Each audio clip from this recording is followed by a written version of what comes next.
ज़मीर हुसैन ज़मीर, तफसीलात से आगाह कीजिएगा। आज एहतसाब अदालत में पेशी हुई, मियां मोहम्मद नवाज शरीफ, उनकी साहबजादी और कैप्टन रिटायर्ड सफदर की क्या तफसीलात हैं?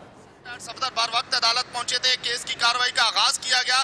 तो ख्वाजा हारिस ने पूछा JIT के सरबराह वाजिद ज़िया थे कि क्या आप सुप्रीम कोर्ट से वॉल्यूम 10 ले आए हैं? तो वाजिद ज़िया की तरफ से कहा कि जी बिल्कुल मैं वॉल्यूम 10 ले आया हूँ। तो उसके बाद केस की समाअत का आगाज कर दिया गया और इस केस की कार्रवाई जारी रही, जिसमें वक्फा भी किया गया और उसके बाद मुसलसल इस केस की कार्रवाई जारी रही।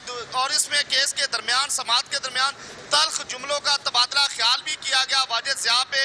जब ख्वाजा हारिस ने जिरा की और उनसे सवालात किए गए तो जो नैब के प्रोसिक्यूटर थे सरदार मुजफ्फर, उनकी तरफ से कहा गया कि आप मेरे क्लाइंट को के ऊपर इस तरह के जो अल्फाज इस्तेमाल ना करें कि उन्होंने धोखा दिया है। तो ख्वाजा हारिस ने कहा कि मैंने ऐसे अल्फाज इस्तेमाल नहीं किए, जबकि नैब के प्रोसिक्यूटर की तरफ से कहा गया कि ऐसे अल्फाज इस्तेमाल करने से आप इज्तनाब करें और मुसलसल कल से आप एक ही सवाल बार बार कर रहे हैं।